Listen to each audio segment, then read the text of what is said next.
Hey everybody, this is Cami Westall, your instructor for History 201, American history from its discovery by Europeans up until the year 1877. And I just kind of wanted to give you a brief overview here of the course. Anytime that there's a news item from me, something that might be different, a reminder, a general comment, it will appear in this center section, so keep an eye on that. Obviously, you've already made it to the course page, so that's a good start for everybody.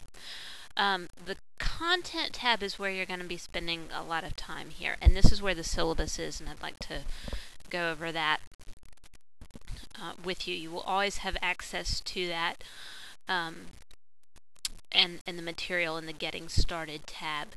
The syllabus, again, 201. Begins January 17th, ends May 4th. That's a Friday. And obviously we're meeting over the computer. So the prereq is English 100. I assume everybody has that. General contact information for me, my phone, my email, my office number if you happen to be in Greenwood, stop on by. Information about the textbook of the people. Make sure you get volume 1 and not volume 2. You'd be amazed at how many people are trying to look up something on Abraham Lincoln and they say that their book is covering Franklin Roosevelt and John Kennedy. So make sure you get volume 1. They look pretty similar, but make sure you have that. The famous "Why do I need this course?" blurb. I always ask this with my math classes. But this is a really critical course for understanding so much of where we are today, how we became a country in the United States, slavery, how we've recovered from the past, the Civil War, the American Revolution, what our Constitution is, especially as a presidential election is approaching in November. There are lots of references to the Constitution. So you're not only are you developing critical thinking skills and better writing skills, but it is helping you with that perspective on current events as well. So it's an important foundational course. By the end of the class, we expect you to be able to communicate better, think about problems and resolve them better.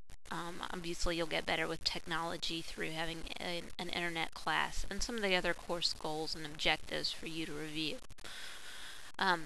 Policies, you should log on at least once a week. If you don't do that in this class or in others, there's a good chance you might get dropped. It's like us saying, okay, so-and-so hasn't logged on. If there's an exception, if you've got some kind of trip plan, just let me know. Keep me informed about what you're doing, please, just so I don't have to wonder. The honor code, which is a big deal in this class, and I consider myself a pretty easygoing person, except when it has to do with plagiarism. Plagiarism is not just copying an entire document from somebody else, it's copying a sentence or something that not a plain sentence like Jane watched Spot jump, but in part or in full. If you're copying something, that's someone else's work if you're taking credit for your own. If you do that in this class the first time, you get a 0 on that assignment. The second time, you fail the course and your name gets sent to the academic vice president, and you will go on, you will get an academic misconduct letter, and all sorts of bad things happen. So don't do that. If you have questions about what plagiarism is, check out the video back under content. I've got kind of this corny video that Rutgers University up in New Jersey made. But do your own work. I need to see that you are thinking, that you're learning the material yourself, and that you're not just copying what someone else did. Grade breakdown in here, 3 tests. The final exam is not cumulative, but the final exam does need to be proctored. Video quiz, discussion posts, that's meant to be an easy A for you. Grade appeal info. Last day to withdraw from this class to get a W is April 20th, and then a schedule is down there, information with accommodations.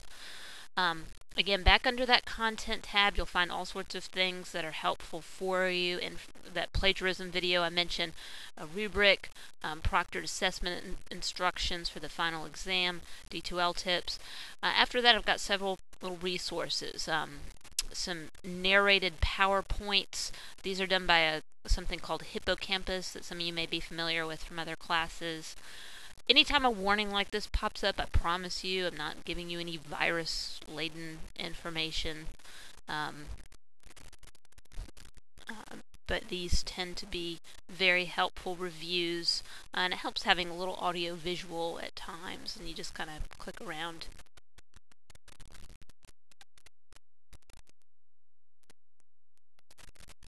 So, and you can always go back to content.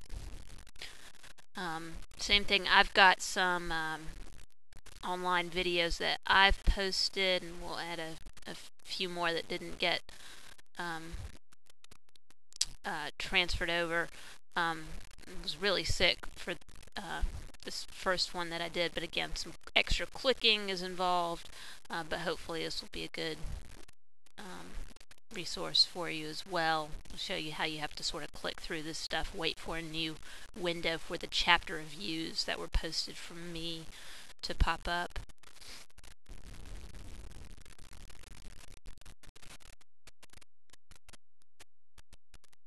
Still waiting. Will come.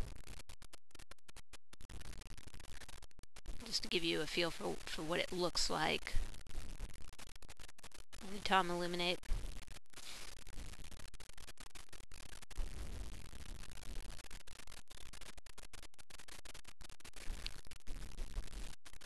So you can wait. Yeah, so I was super sick. Okay, so I don't want to listen to that one in particular, but I'll be posting those up, and some didn't get copied over. But just another resource for you guys. Discussions. A discussion will be due roughly every 6 days. So that's kind of how they average out this semester. You won't have to do them week of a test. But this first one, several people have already done an introduction that's unlocked. You've got till January 23rd just to get a feel for how you would compose a message similar to an email. And those discussions are, and there's a post button once you would do that. Discussions are really meant to be a way for me to see that you're reading about the material, you're thinking about the material. When it gets to test times, your test essays will need to be a little more formal, and we'll talk about that. But for me, it's not necessarily the same for others. For me, the discussions, I want you to feel laid back. You don't need to cite a bunch of sources. You don't need to, all I need to see is that you were reading the book, you're thinking about the question.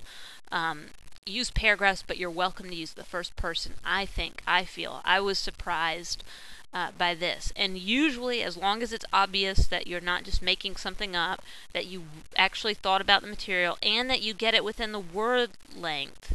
So once that chapter 2 discussion is open, 400 to 800 words, I recommend kind of using Microsoft Office, or Microsoft Word, excuse me, so you can see what the word count is. Microsoft Word just automatically counts how many words you have, and then you can either attach it or you can just copy the text into a discussion box.